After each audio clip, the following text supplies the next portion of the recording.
사랑하는 성도 여러분, 오늘 함께 나눌 말씀의 제목은 골짜기에서 함께 하시는 목자입니다. 시편 23편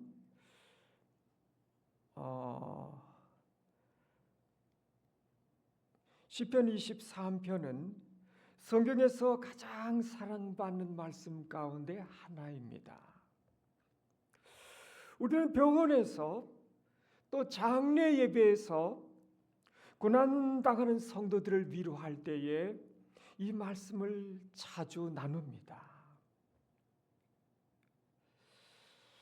그런데 시편 23편은요, 푸른 풀밭과 쉴만한 물가만을 노래하지는 않고 있어요.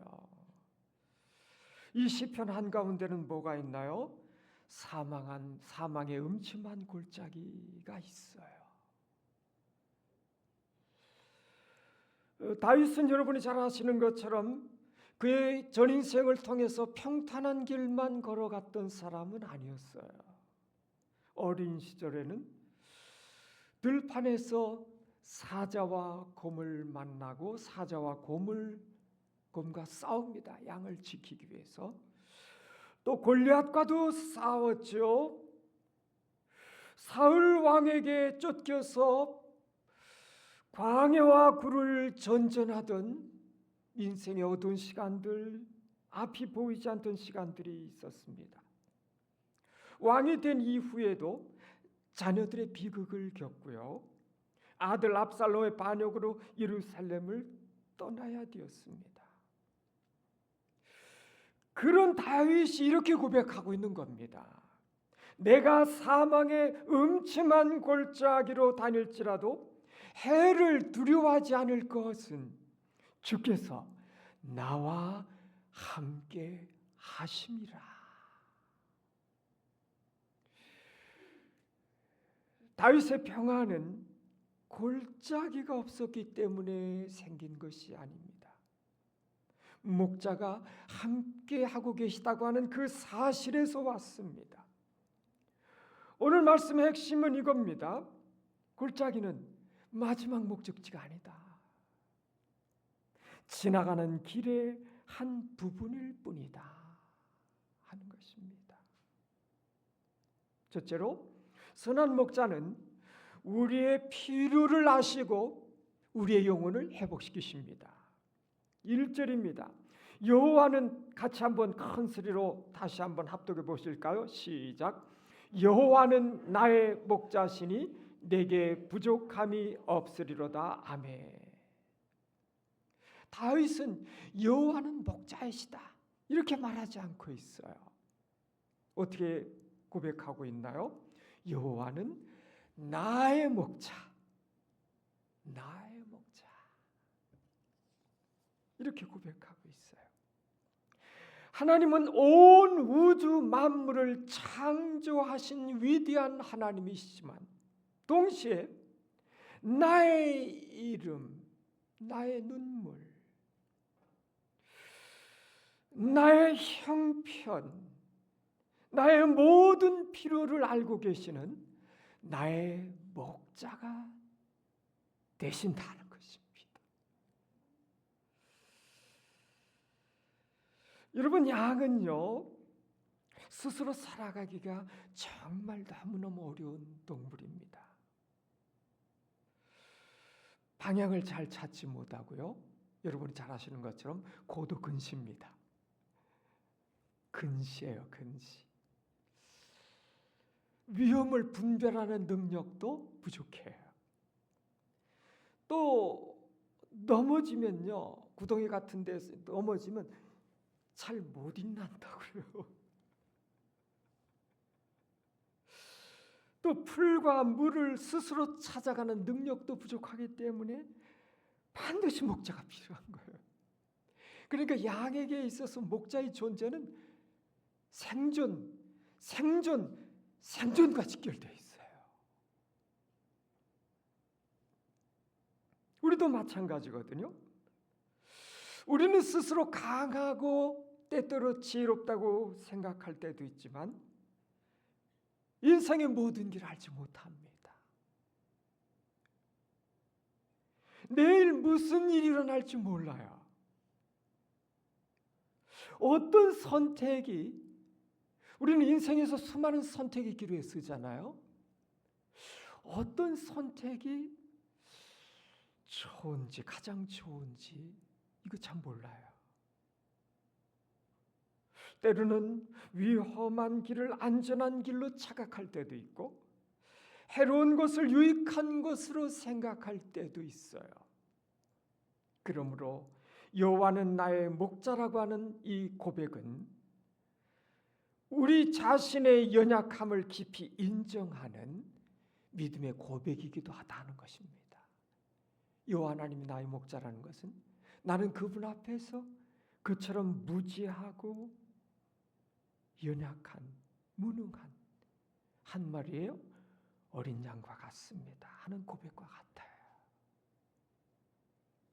그런데 이 고백은 저절로 되는 게 아니더라고요. 수많은 인생의 광야를 통과하고 수많은 좌절을 겪고 한계를 맛보고 절망을 경험하면서 내 안에서 자기를 의지하고 자기를 붙들고 그 모든 것들이 다 빠져나가고 혈기도 빠져나가고,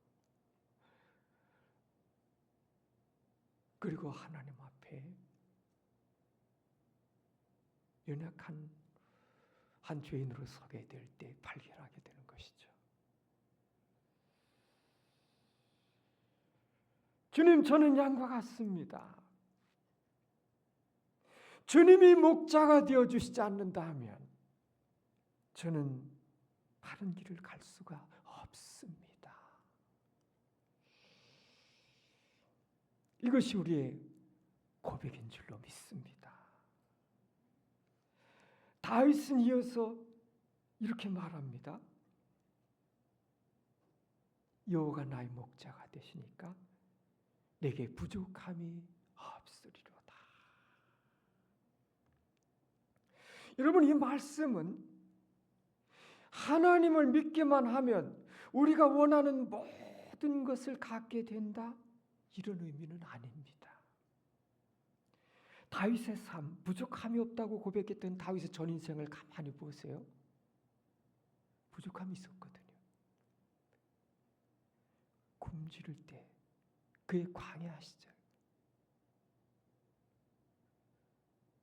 굶주림을 경험하고 목숨의 위협을 받기도 하고 사랑하는 자녀들을 잃어버리기도 하고 잃기도 하고 그랬어요. 많은 아픔, 상실, 고통 겪었거든요. 이 부족함이 없다 이 말은 나의 모든 욕망이 채워진다 이런 의미는 아닙니다. 목자 되신 하나님께서 양에게, 목자께서 양에게 반드시 필요한 것을 책임지신다, 이런 의미를 가지고 있습니다. 그래서 이렇게 표현하거든요. desire가 아니라 need. 우리의 desire가 아닌 need를 채워주신다. 필요한 거, 꼭 필요한 거, 있어야 될 거. 우리는 때때로 더 많은 재물들, 더 좋은 성공, 더 빠른 성공, 고통이 없는 삶을 소원합니다. 그러나 선한 목자는 우리의 욕망보다 우리의 필요, 내게 정말 있어야 될 것, 그것을 더 정확하게 아신다고 하는 것입니다. 때때로 하나님께서 우리가 원하는 것을 허락하지 않으시는 것은 그분이 사랑이 없어서가 아니다는 것입니다. 그것이 하나님께서 보실 때 우리에게 꼭 필요한 것이 아니기 때문에 그럴 수 있다는 것입니다.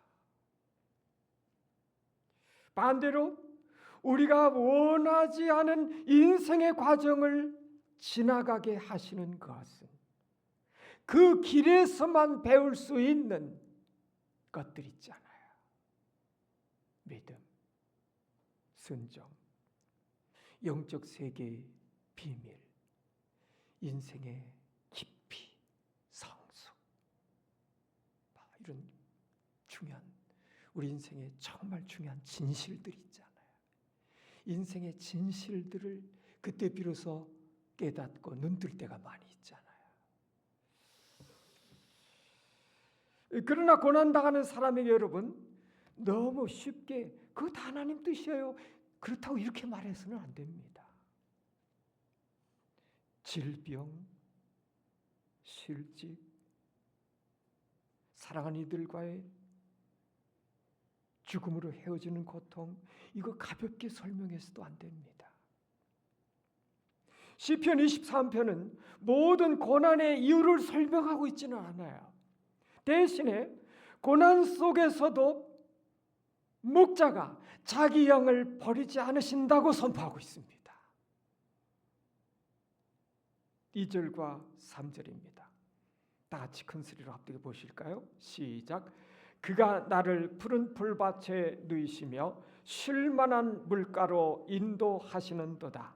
내 영혼을 소생시키시고 자기 이름을 위하여 의의 길로 인도하시는도다. 아멘. 목자는 양에게 풀만 먹이지 않습니다. 양을 때로는 눕게도 하고 쉬기도 해요. 우리도 몸은 누워있지만 마음은 편히 눕지 못할 때가 있습니다. 침대에 누워도 걱정은 계속될 때가 있습니다. 얼마 전에 병원 검사하고 왔는데 검사 결과가 어떻게 나왔을까? 경제적인 문제들, 사랑하는 자녀들의 장래에 대한 것들, 꼬여버린 이 관계, 해결되지 않는 이 관계, 이런 것들이 우리 머릿속에서 떠나가지 않고 있습니다. 몸은 집에 있지만 마음은 직장에 있고, 몸은 예배당에 있지만 마음은 수많은 문제 사이를 헤매고 있을 때가 있습니다. 그러나 하나님은 우리를 쉴 만한 물가로 인도하십니다. 성경이 말하는 쉼은요, 모든 책임을 버리고 도피하는 거 아닙니다. 그것은 나의 생명과 나의 장래, 내 인생의 모든 것을 목자 되신 하나님께 온전히 맡기는 데서는 평안입니다.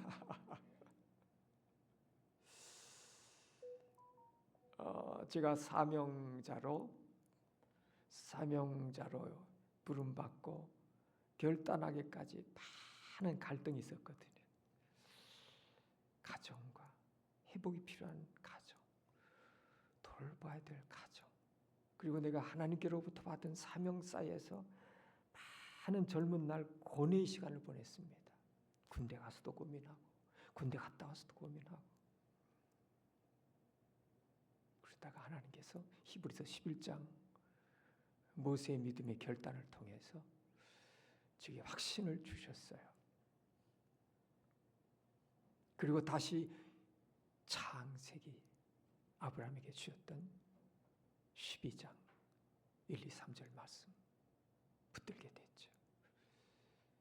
그리고 제 인생을 약속의 말씀을 붙들고 그 하나님께 처음 완전히 맡겨버렸습니다. 제 인생 처음. 그때 그 순간 제 영혼에 찾아온 그 후련함, 처음 경험했던 평안함을 맛봤던 기억이 있습니다. 항상 두 사이에서 왔다 갔다 했었는데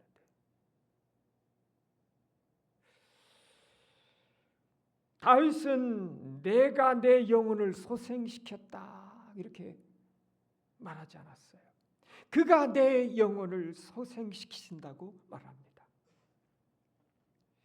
지친 영혼은 스스로를 완전히 회복시키기 어렵습니다. 마른 땅이 스스로 비를 내릴 수 없는 것처럼 메마른 영혼은요, 생명의 근원이 되신 하나님께로 돌아가야 되는 것입니다. 우리의 영혼은 죄책감으로 길을 잃을 수 있어요. 반복되는 실패로 자기를 포기할 수도 있습니다. 사람들에게 받은 상처들로 마음의 문을 닫아버릴 수 있어요. 오랜 질병과 경제적 어려움으로 기도할 힘을 잃어버릴 때도 있습니다. 그러나 우리의 선한 목자는 길 잃은 양을 결코 버리지 않으십니다. 그 양을 찾아가시고요, 품에 안으시고요, 다시 일으켜 세우십니다. 사랑하는 여러분, 요즘 여러분의 영혼은 어떠십니까? 혹시 요즘 불볕더위처럼 메말라 있지는 않으십니까? 예배 드려도 별로 감격이 없고, 기도해도 말도 나오지 않고, 혹시 이처럼 힘든 시간 보내는 분 안 계십니까? 자신을 정지하지 마시기 바랍니다. 자기 정지하지 마세요. 자기 미워하지 마세요. 요즘 삶이 힘들어서 그런지 자기 미워하는 사람들 많더라고요. 자기 정지하는 사람들도 많더라고요. 목자, 우리의 선한 목자 대신 우리 주님께 나아가시기를 바랍니다. 주님, 제 영혼이 지쳐버렸습니다. 저 좀 다시 살려주세요. 저 좀 제발 도와주세요. 제 인생을 붙잡아 주세요. 저를 도와주세요. 이렇게 부르짖어 보세요. 그리고 하나님께서 주시는 회복의 통로들이 있어요. 그 회복의 통로를 겸손히 받아들이시기 바랍니다. 충분한 쉼이 필요할 때도 있습니다. 신뢰할 만한 사람들과의 대화가 필요할 수도 있어요. 내 답답한 내면을 누군가에게 좀 털어놓고 싶은데, 믿을 만한, 신뢰할 수 있는 믿음의 지체들, 믿음의 어르신들, 믿음의 친구들 필요할 때도 있죠. 또 때로는 전문적인 상담이나 치료가 필요할 때도 있고요. 물론 우리에게 있어서 말씀과 기도를 통해서 하나님 앞에 나가고 하나님과 대화하고 하나님과 교통하는 것, 이것은 근본적인 것이죠. 그런데 그뿐 아니라 가족, 교회 공동체, 의료진, 상담가, 이 모든 것들을 통해서 하나님은 이것을 회복의 통로로 사용하신다고 하는 사실을 기억했으면 좋겠습니다. 교회는 지친 사람에게 빨리 일어나라고 재촉하는 것이 아니라 푸른 풀밭과 쉴 만한 물가가 되어야 하는구나 하는 것을 또 배우게 됩니다. 판단하기보다 이야기를 먼저 들어주고, 그런데 우리는 자신도 모르게 무슨 얘기를 들으면 먼저 판단이 슉 나가버리잖아요. 그죠? 실제적인 짐들을 함께 져야 됩니다. 둘째, 선한 목자는 골짜기에서도 우리와 함께 하십니다. 4절은 시편 23편의 중심이 됩니다. 같이 한번 읽어보실까요? 시작. 내가 사망의 음침한 골짜기로 다닐지라도 해를 두려워하지 않을 것은 주께서 나와 함께 하심이라. 아멘. 여러분, 푸른 풀밭과 실만한 물가로 지나서 갑자기 사망의 음침한 골짜기가 등장합니다. 죽음의 골짜기가 등장해요. 여러분, 우리 하나님이 나의 하나님이 선하신 목자라고 한다면 왜 양이 골짜기를 지나가야 하는가? 왜 골짜기를 지나가는 것을 허용하시는가? 이런 생각 들지 않으시나요? 여러분, 목자가 함께 한다고 해서 골짜기가 없는 것은 아닙니다. 때때로 목자는 양을 더 좋은 풀밭으로 인도하기 위해서 골짜기를 통과할 때가 있습니다. 다윗은 골짜기의 현실을 부정하지 않습니다. 골짜기는 없다 이렇게 말하지 않아요. 나는 골짜기에 들어가지 않을 거다 이렇게 말하지도 않아요. 내가 골짜기로 다닐지라도 골짜기 현실을 부정하지 않는 거, 인정하는 거예요. 신앙은 고통의 현실을 부정하는 것 아닙니다. 질병 실제로 아파요. 예수님 믿어도 병 걸리면 아파요. 수술하면 아파요. 사랑하는 사람 어느 날 내 곁을 떠나가면 그 슬픔은 말할 수 없어요.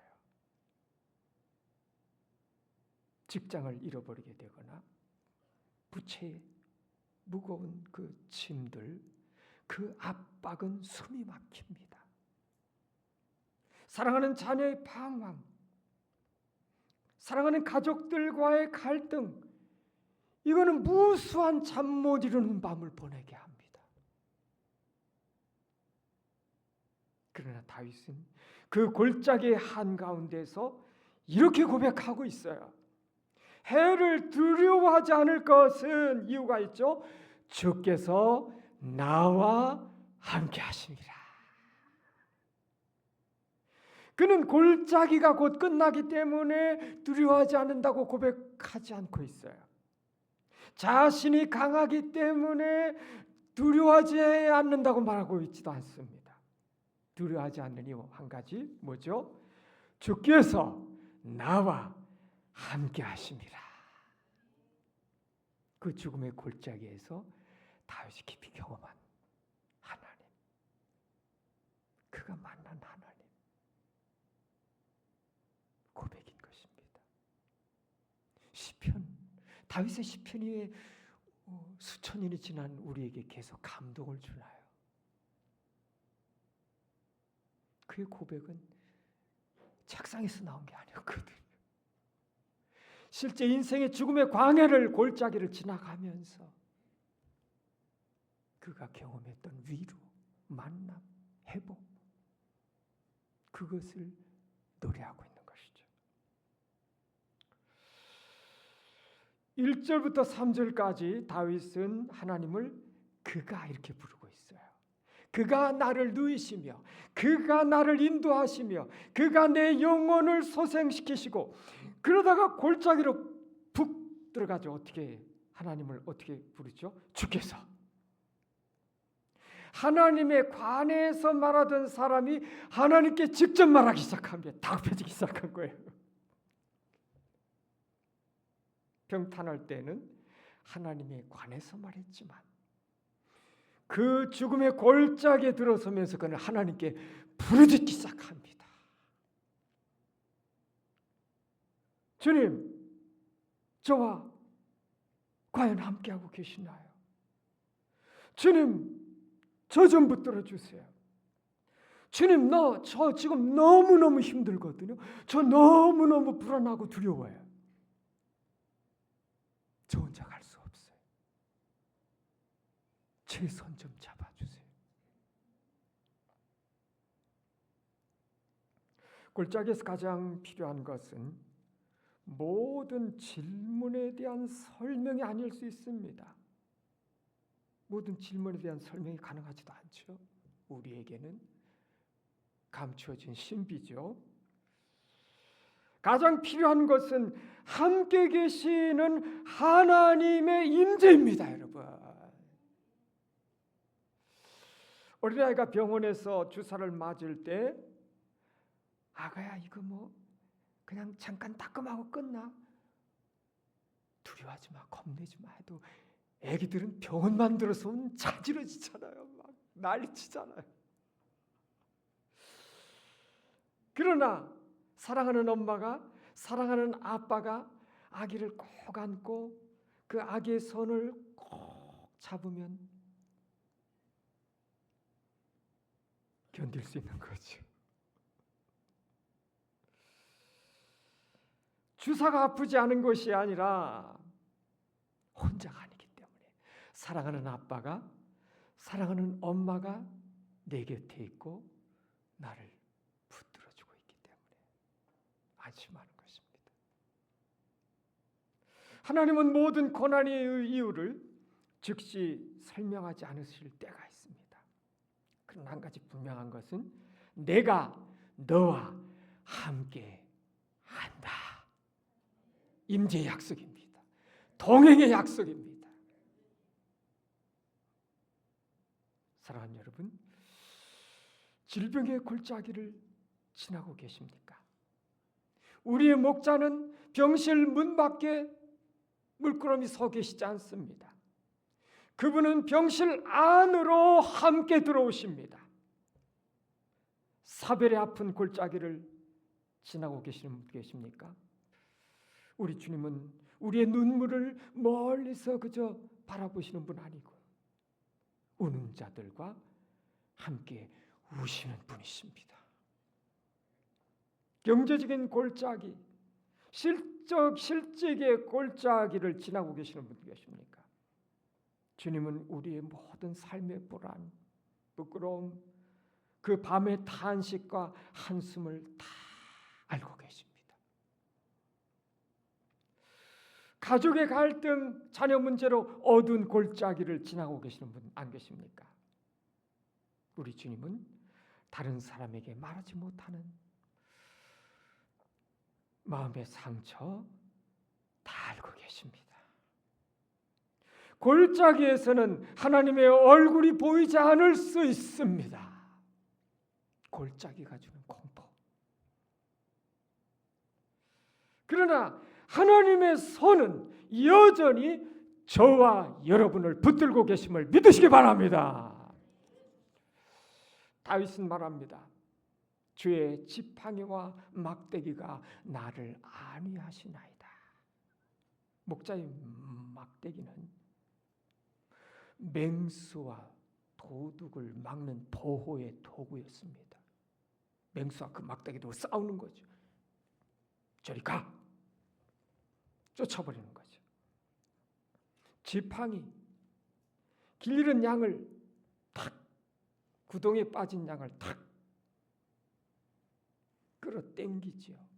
위험한 곳으로 가는 양을 못 가게 하는 인도의 도구였습니다. 보호의 도구, 인도의 도구, 지팡이와 막대기입니다. 우리는 위로를 부드러운 말로만 많이 생각합니다. 그런데 때로 하나님의 교정하시는 것 위로가 될 때가 있습니다. 잘못된 길에서 돌이키게 하시고 위험한 선택을 막으시고 우리의 욕심 꺾으시는 것도 목자의 사랑이다는 것입니다. 하나님께서 우리의 계획을 막으실 때 있어요. 열릴 것 같던 그 문이 닫혀버리고 가고 싶었던 그 길을 가지 못할 때가 있습니다. 그러면 대단히 섭섭해집니다. 하나님 왜 이러시나요? 하나님 제 인생에 왜 이러시나요? 하나님이 나를 사랑하지 않으신다고 생각이 될 때도 있습니다.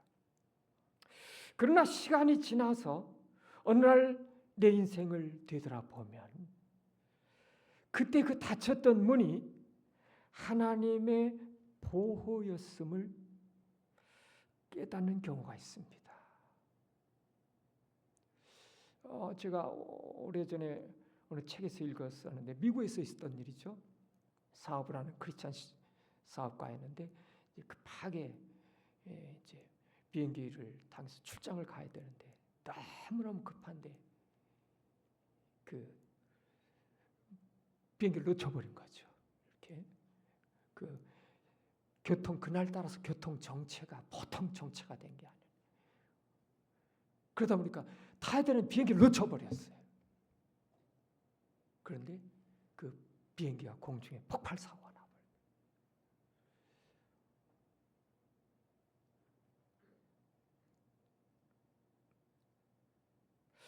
여러분, 모든 실패를 그렇다고 단순하게 하나님의 특별한 뜻이라고 해석할 수는 없어요. 그러나 하나님의 자녀의 전 인생에 일어나는 그 어떠한 일도 하나님의 주권과 돌보심 밖에 있지는 않다는 것입니다.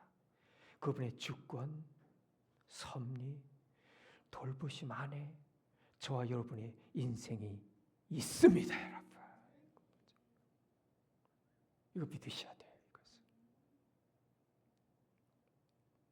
주의 지팡이와 막대기는 우리를 괴롭히기 위한 것이 아니라 생명의 길에서 벗어나지 않도록 붙들어 주시는 주의 은혜인 것입니다.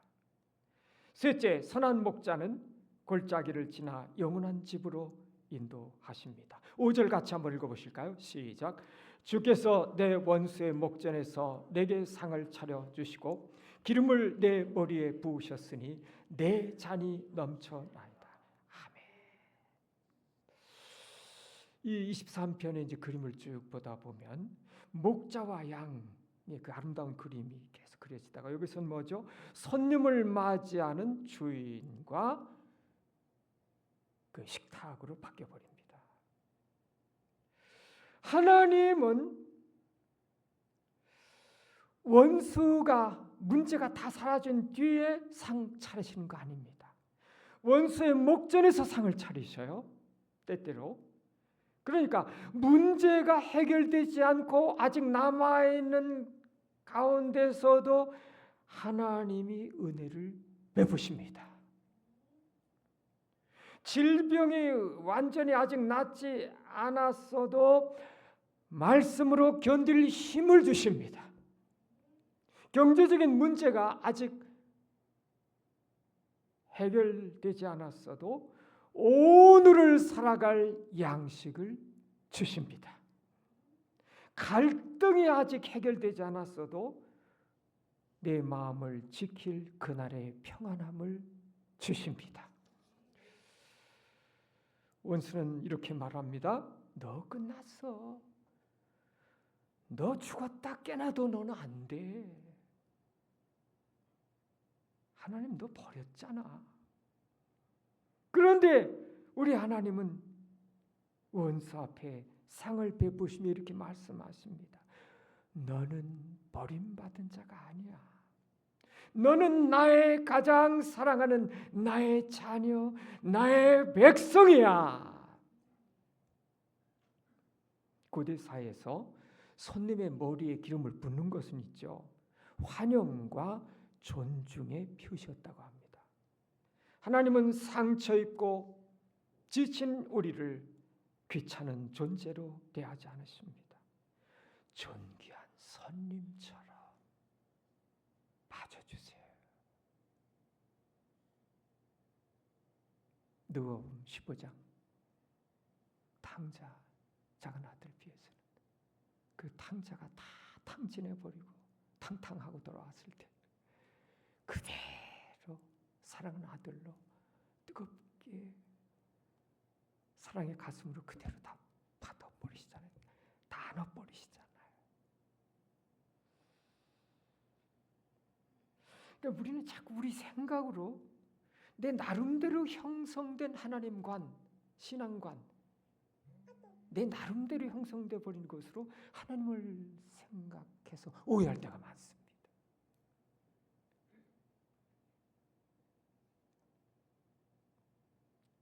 다윗은 고백합니다. 내 잔이 넘치나이다. 형편이 언제나 풍족했다고 하는 뜻은 아니에요. 고난 속에서도 자신에게 부어진 하나님의 은혜가 고난보다 크다고 하는 고백입니다, 여러분. 내 잔이 넘치나이다. 옛날 그 작가 정연희 씨의 자서전 제목이잖아요. 신앙간증집.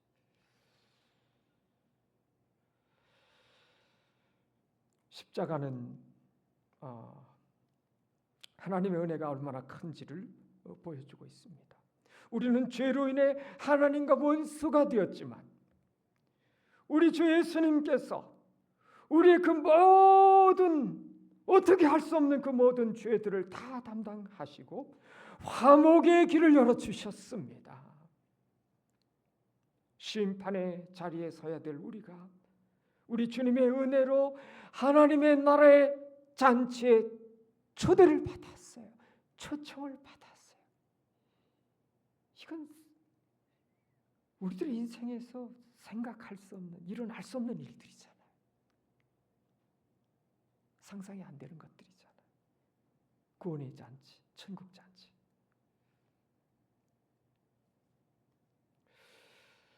예, 6절에서 다윗은 마지막 목적지를 바라봅니다. 이 6절 같이 한번 읽어봅시다. 시작. 내 평생의 선하심과 인자하심이 반드시 나를 따르리니 내가 여호와의 집에 영원히 살리로다. 아멘. 여기서 따른다는 말은요,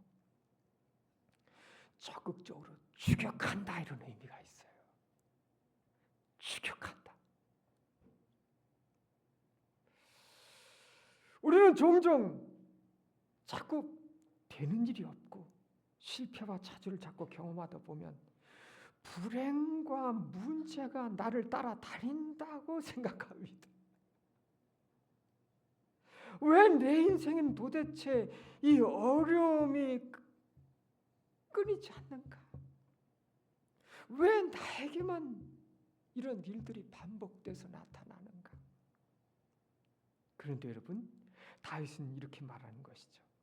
하나님의 선하심과 인자하심이 내 평생에 나를 추격해 올 것입니다. 하나님의 선하심과 인자하심이 나를 계속 추격해 오시는 거예요. 성경 창세기에서부터 계시록까지 천천히 읽어가 보세요. 하나님의 사랑이 우리를 계속 추격해 오시는 것입니다. 우리는 자꾸 달아나려고 그래요. 하나님에게서 자꾸 도망치려고 그래요. 그런데 하나님을 계속 추격해 오시는 거예요.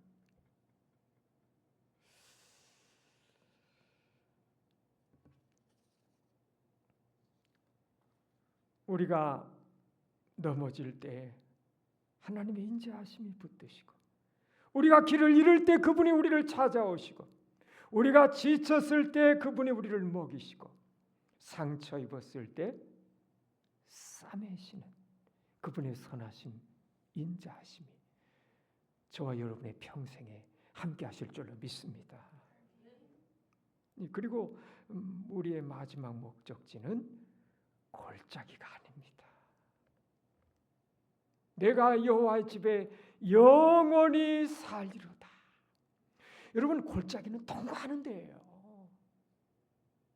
골짜기는 통과하는 데라는 거예요. 거기 거주하고 살 때 아니다 이거죠. 양은 골짜기에 집을 짓지 않습니다. 양은 목자를 따라서 푸른 풀밭을 향해서 지나갑니다. 질병이 여러분의 마지막 이름이 아닙니다. 실직과 실패가 여러분의 최종 정체성도 아닙니다. 사별과 눈물이 여러분의 영원한 주소도 아닙니다. 우리의 마지막 목적지는 아버지의 집입니다.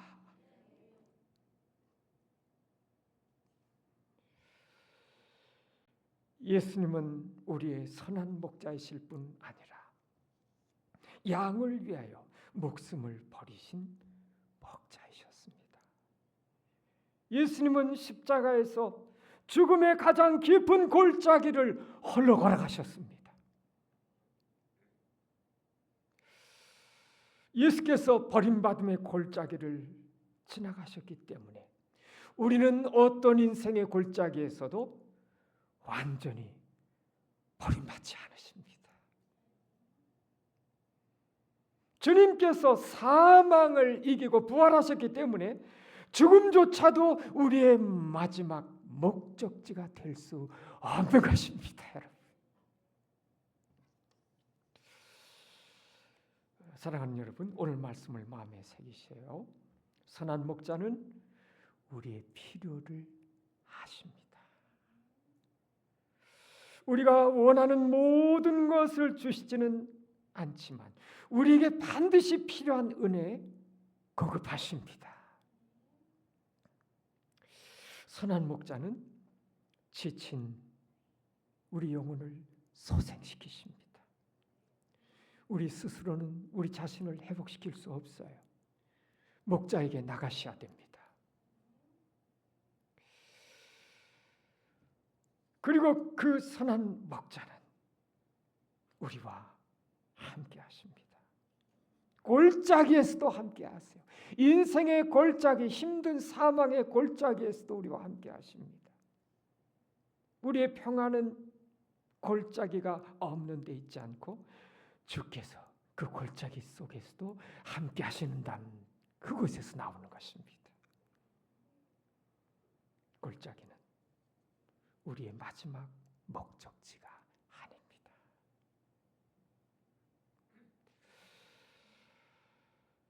사랑하는 여러분, 혹시 지금 사망의 음침한 골짜기를 지나고 계시는 분은 안 계십니까? 길이 어둡고 앞이 보이지 않는다고 생각하시는 분 계십니까? 두려움과 외로움이 내 마음을 짓누르고 있지는 않습니까? 오늘 주께서 말씀하십니다. 내가 너와 함께한다. 내 지팡이와 막대기가 너를 지킬 것이다. 너는 이 골짜기를 혼자 걷지 않는단다. 이것은 너의 마지막 목적지가 아니란다. 여러분, 골짜기는 길의 한 부분일 뿐입니다. 우리의 마지막 목적지 절대 아닙니다. 기억하세요. 그래서 골짜기에서 절대 주저앉지 마시기 바랍니다. 힘들어도 주저앉지 마세요. 목자의 음성의 귀를 기울이셔요. 목자의 음성을 따라 한 걸음씩 따라가세요. 어떤 인생의 힘든 골짜기에 있을지라도 목자의 음성이 우리의 귀에 들릴 때 우리는 다시 살게 됩니다. 회복할 수 있어요. 살아날 수 있어요. 승리할 수 있습니다. 목자의 음성이 들려오면 됩니다. 목자의 음성을 들으시면 돼요.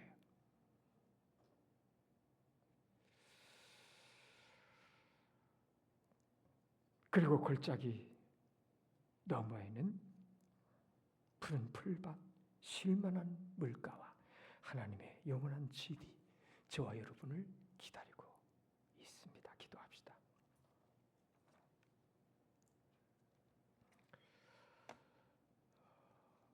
선한 목자 되신 여호와 하나님 아버지, 우리의 이름, 우리의 형편, 우리의 모든 필요를 아시며 한순간도 우리를 떠나지 아니하시고 버리지 아니하심을 주여 감사합니다.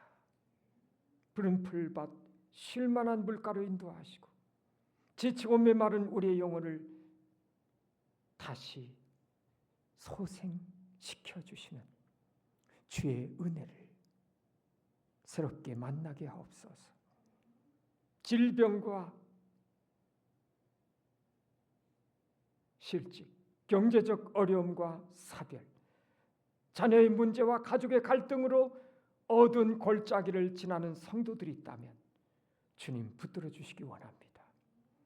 고통의 이유를 알 수 없을 그때에도 주께서 여전히 나와 함께 하심을 신뢰하게 하시고 불안과 두려움에 삼켜지지 않게 하옵소서. 주의 지팡이로 모든 위험에서 보호하여 주시고 주의 막대기로 돌이켜 주옵소서. 우리 교회가 골짜기를 지나는 성도들을 판단하거나 홀로 두지 않게 하시고 함께 울며 손을 잡고 실제적인 짐을 나누는 사랑의 공동체가 되게 도와주시옵소서. 골짜기가 우리의 마지막 목적지가 아님을 믿게 하시고 하나님의 선하심과 인자하심이 평생 우리를 따르며 마침내 아버지의 영원한 집에 이르게 하실 것을 소망하게 하여 주시옵소서. 예수 그리스도의 이름으로 기도합니다. 아멘.